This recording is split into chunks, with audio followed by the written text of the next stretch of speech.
Subscribe now and press the bell icon. Never miss an update. तो चलिए आइए शुरू करते हैं।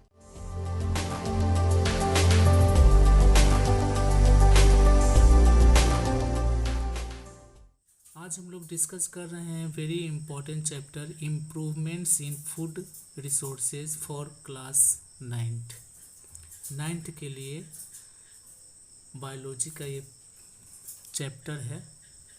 इसमें हम लोग डिस्कस करेंगे इम्प्रूवमेंट्स फूड में किस प्रकार किया जाता है।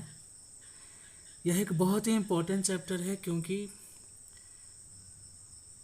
हमारा जो पॉपुलेशन है, मनुष्य का जो पॉपुलेशन है, वो पॉपुलेशन बढ़ता जा रहा है और इस बढ़ते हुए पॉपुलेशन को फूड प्रोवाइड करने के लिए हमें एग्रीकल्चर में नए नए एक्सपेरिमेंट करने की ज़रूरत होती है। और ये जो एक्सपेरिमेंट है उसी एक्सपेरिमेंट के बारे में मूवमेंट को किस प्रकार आगे बढ़ाया जा सकता है, क्योंकि लैंड तो सीमित है, उस सीमित लैंड में ही ज़मीन पर हमको सारे पॉपुलेशन को फूड प्रोवाइड करना है।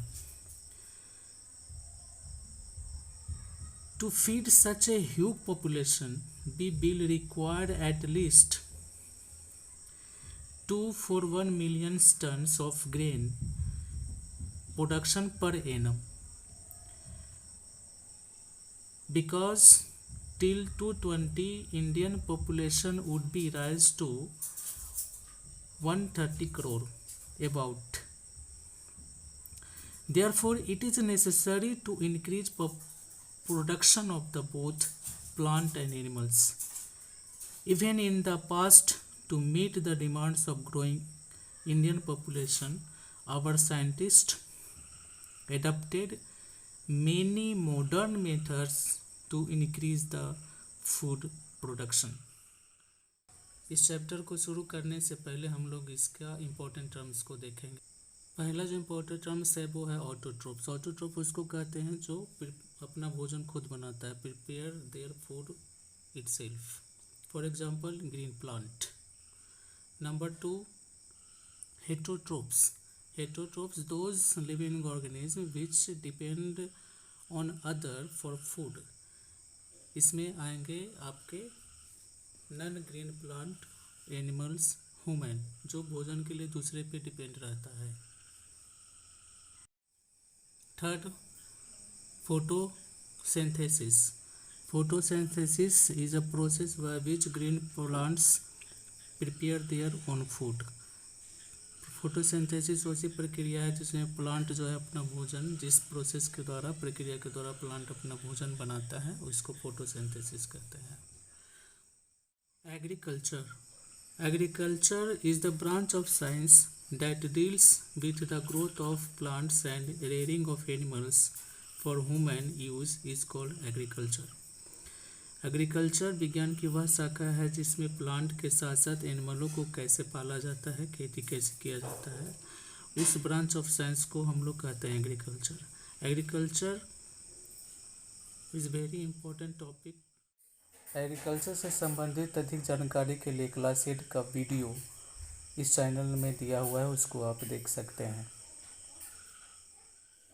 Sustainable agriculture.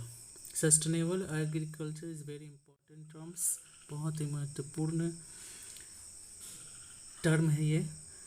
Sustainable agriculture can be defined as the adoption of various farming and production management techniques to maximise agricultural yield without harming the environment is called sustainable agriculture. Sustainable agriculture उसको कहते हैं जिसमें पर्यावरण को बिना नुकसान पहुंचाए हुए मॉडर्न टेक्निक के द्वारा फूड के प्रोडक्शन को, क्रॉप यील्ड को बढ़ाया जाता है।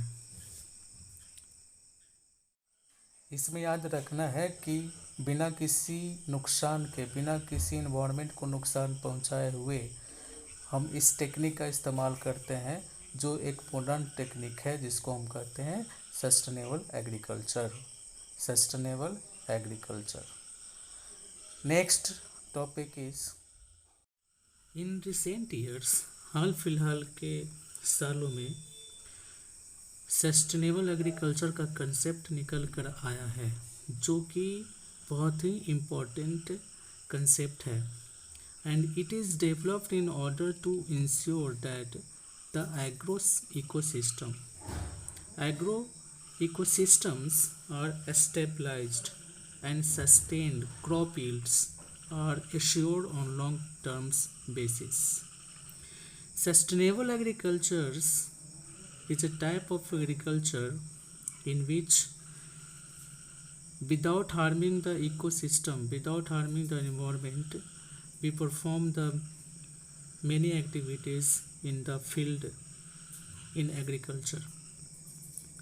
Sustainable agriculture involves practices such as organic farming, biological and natural controls of pests. So this is the very important in the field of the agriculture, in the field of improvements in food resources. There are many advantages of sustainable agriculture. Sustainable agriculture help us in following ways.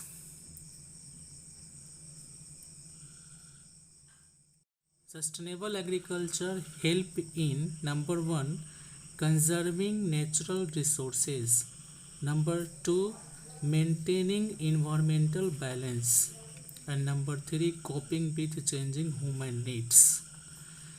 Conserving natural resources means it help in the control or it help conserve the natural resource plant and animals. And controls means sustainable agriculture के द्वारा हम biological cycles को नियंत्रित कर सकते हैं, उसको बनाए रख सकते हैं, डिस्ट्रॉय होने से उसको बचा सकते हैं.